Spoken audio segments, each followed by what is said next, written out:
नमस्कार, आप देख रहे हैं द न्यूज। आपके साथ में सृष्टि मिश्रा। जो बाइडेन अमेरिकी राष्ट्रपति ने एक बड़ा दावा कर दिया है, बहुत बड़ा बयान सामने आया है और ये बयान है इजरायल और हमास के बीच जो जंग छिड़ी है उसको लेकर। दर्शकों, 7 अक्टूबर के भयावह दृश्य को याद कीजिए, किस तरीके से हमास ने एक म्यूजिक फेस्टिवल में इजरायल में यहां पर आतंक मचाया और कितने लोगों की जान गई। 1400 लोगों की जान गई। बात करें अमेरिका, ऑस्ट्रेलिया, सभी देश के नागरिक इसमें शामिल हैं जिनकी मृत्यु हुई है। मैं आपको बता दूं, जो बाइडेन यहां साझा प्रेस कॉन्फ्रेंस कर रहे थे ऑस्ट्रेलिया के प्रधानमंत्री एंथनी अल्बनीज से। एंथनी अल्बनीज अभी ऑस्ट्रेलिया के जो प्रधानमंत्री है वो अमेरिकी दौरे पर है और इस बीच जो बाइडेन का बड़ा बयान सामने आया है कि हमास के आतंकियों ने ये जो इजराइल पर अटैक है वो केवल India, middle east, Europe corridor के चलते किया है, यानी कि IMEEC पर। Hello, folks. Israel has the right, and I would add responsibility, to respond to the slaughter of their people. And we will ensure Israel has what it needs to defend itself against these terrorists. That's a guarantee. We also have to remember that Hamas does not represent, let me say it again, Hamas does not represent the vast majority of the Palestinian people on the Gaza Strip or anywhere else. Hamas is hiding behind Palestinian civilians, and it's despicable and, not surprisingly, cowardly as well. There's no going back to the status quo as it stood on October the 6th. That means ensuring Hamas can no longer terrorize Israel and use Palestinian civilians as human shields. It also means that when this crisis is over, there has to be a vision of what comes next, and in our view, it has to be a two-state solution. It means a concentrated effort from all the parties, Israelis, Palestinians, regional partners, global leaders, to put us on a path toward peace. बता दें आपको कि G20 शिखर सम्मेलन के दौरान इस corridor का announcement हुआ था, इसके प्रस्ताव पारित किए गए थे और इसमें सभी देशों के राष्ट्रपति, प्रधानमंत्रियों ने हामी भरी थी, जहां पर India, middle east, Europe corridor को एक साझा अनुमति दे दी गई थी। अब क्या है ये यूरोप कॉरिडोर? आपको पता ही होगा किस तरीके से यहां पर यूरोप को खाड़ी देशों से रेल मार्ग के जरिए जोड़ना इसमें शामिल था और इसी बीच भारत को खाड़ी देशों से जोड़ना इसमें शामिल था। तो देखिए, एक हिस्सा भारत को खाड़ी से जोड़ेगा और दूसरा हिस्सा इस कॉरिडोर के दौरान खाड़ी क्षेत्र को यूरोप से जोड़ेगा। तो दर्शकों, कनेक्टिविटी यहां पर बढ़ गई।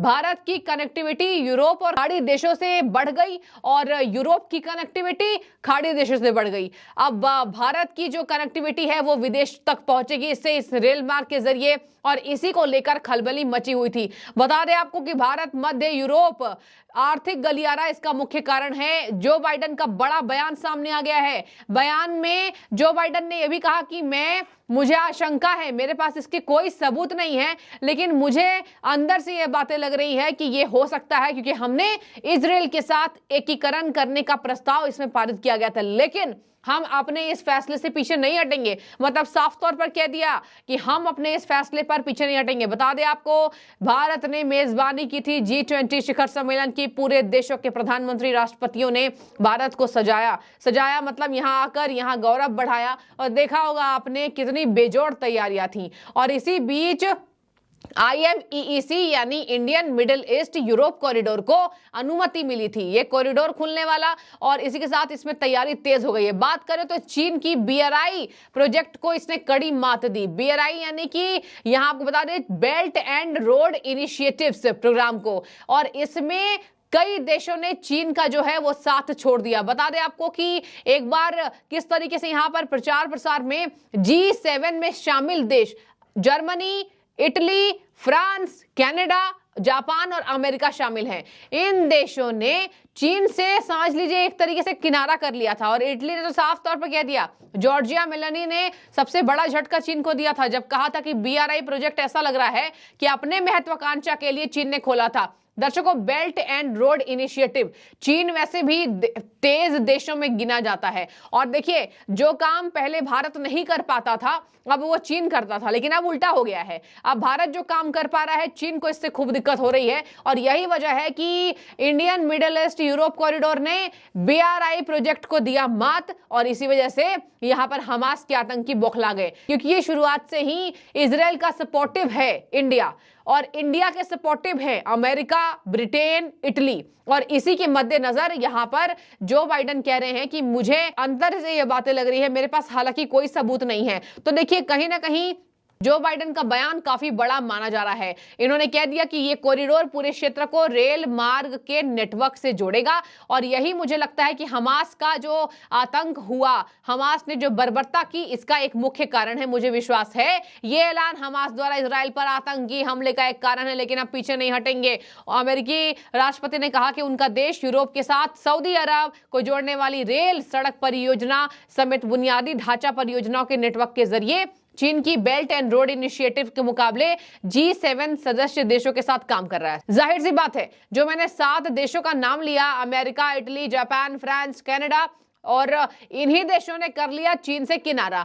चीन से किनारा किया तो भैया यहाँ चीन को हुई दिक्कत, और चीन को दिक्कत हुई, उसके बाद हमास को भी दिक्कत हुई। हमास को लगा कि इसमें तो इजराइल का एकीकरण हो रहा है, इजराइल को सपोर्ट मिलेगा, कॉरिडोर खुल गया तो हम बर्बाद हो जाएंगे। और देखिए दर्शकों, आपको मैं पहले बता दूं, अमेरिका और भारत एक साथ खड़े हैं। हालांकि अमेरिका के लिए ये बातें कही जाती है लगातार कि अमेरिका उन देशों का साथ देता है जिससे उसको फायदा होता है, लेकिन यहाँ प्रधानमंत्री नरेंद्र मोदी के नेतृत्व के बाद ऐसा कम देखने को मिल रहा है। पहले बहुत ज्यादा अमेरिका ने फायदा ले लिया भारत से, लेकिन अब कोई यहाँ नाजायज फायदा भारत का उठाता हुआ नहीं दिख रहा है। और यही वजह है कि जो बाइडेन भी एक तरीके से प्रधानमंत्री के समक्ष खड़े नजर आते हैं। प्रधानमंत्री के लिए बेहद सम्मान है और प्रधानमंत्री की तारीफ करते हुए भी जो बाइडेन नजर आते रहते हैं। और आगे आपको बता दें, इसी बात का दावा जो बाइडेन ने कर दिया है। जो बाइडेन ने कह दिया, मुझे अंतरात्मा में ऐसा लग रहा है, मेरी अंतरात्मा ने ऐसी बात कही है, मेरे पास कोई सबूत नहीं है, लेकिन ये कॉरिडोर की वजह से हो रहा है। हम इस प्रोजेक्ट को किसी भी हाल में पीछे नहीं छोड़ेंगे। क्या है प्रोजेक्ट? तो IMEEC बता दिया आपको मैंने पहले ही, भारत मध्य यूरोप आर्थिक गलियारा और हमास का आतंक का कारण ये बताया जा रहा है जो बाइडेन। और देखिए, जो बाइडेन दुनिया के सबसे शक्तिशाली देश के राष्ट्रपति हैं, जो प्रधानमंत्री को बेहद पसंद करते हैं, प्रधानमंत्री की पीठ थपथपाते हैं, प्रधानमंत्री को हमेशा कहते हैं कि एक अच्छे नेतृत्व इनका है, एक अच्छे प्रधानमंत्री हैं, बहुत अच्छे लीडर हैं, और भारत के लिए नहीं, दुनिया के लिए बहुत अच्छे लीडर साबित हो रहे हैं प्रधानमंत्री। तो देखिए दर्शकों, जिस तरीके से यहां पर 2 हिस्सों में ये कॉरिडोर बटा हुआ है, खाड़ी देशों को यूरोप से जोड़ना और भारत को जो है यूरोप से और खाड़ी देशों से जोड़ना, तो यही वजह है कि यहां भारत और खाड़ी देश मिलेंगे, सऊदी अरब जैसे देश, तो यहां पर अन्य देशों को जो भारत के दुश्मन है उनको दिक्कत होगी। और देखिए, इजराइल का दुश्मन है हमास, यानी कि फलस्तीन और हमास मिलकर इजराइल को तबाह करने के पीछे लगे हुए हैं। हालांकि अभी स्थिति थोड़ी बहुत काबू हुई है, बहुत ज्यादा नहीं कह सकते, लेकिन फिर भी यहां पर जो बाइडेन ने एक साफ तौर पर एक तीर छोड़ दिया है और इस तीर को सभी देश पकड़ेंगे। मतलब कि जो बाइडेन का बयान कोई सामान्य बयान नहीं है, अमेरिकी राष्ट्रपति हैं और इनका ये बयान वायरल हो रहा है। देखिए, उन्होंने कहा, I am convinced one of the reasons Hamas attacked when they did and I have no proof of this. मतलब वो कह रहे हैं मेरे पास कोई प्रूफ नहीं है, just my instinct tells me, मतलब मेरी अंतरात्मा ये कह रही थी, is because of the progress we were making towards regional integration for Israel and regional integration overall and we can't leave that work behind. I continue to be alarmed about extremist settlers attacking Palestinians in the West Bank and pouring gasoline on fire is what it's like. This was a deal. The deal was made and they are attacking Palestinians in places that they are entitled to be. It has to stop and they have to be held accountable. और इसके साथ उन्होंने last में कहा, it has to stop now. मतलब कि मेरी अंतरात्मा यह कह रही है कि ये जो अटैक हुआ है ये केवल हमने इजराइल के एकीकरण की बात की है, इसी वजह से हुआ है और इसी वजह से हम इसको प्रोजेक्ट को बिल्कुल भी स्टॉप नहीं करने वाले। तो देखिए, बहुत बड़ा दावा है ये इजराइल के लिए और हमास के बीच जो जंग छिड़ी है जो बाइडेन का। और देखिए, इसी के बीच इस प्रोजेक्ट की हो गई है शुरुआत और G20 के बाद जो प्रस्ताव लागू हुए इसमें भी एक बार भी नहीं था कि भारत जो है अपने दुश्मनों से कैसे बदला लेगा, लेकिन बिल्कुल ये था कि किस तरीके से भारत आर्थिक स्थितियों में सुधार करने के लिए ये कॉरिडोर खोल रहा है और यही एक कारण बताया जा रहा है कि इजराइल का एकीकरण हो जाएगा। देखने वाली बात होगी जो बाइडेन के इस बयान के बाद कितना तहलका मचता है, लेकिन उन्होंने कह दिया कि मेरे पास कोई सबूत नहीं है, लेकिन अंतरात्मा कह रही है। तो मैं चाहूंगी आपकी राय, क्या आपको भी लगता है कि जो बाइडेन की बात सत्य हो सकती है और इनका दावा बहुत बड़ा दावा है? कमेंट कीजिए। आपका बहुत शुक्रिया।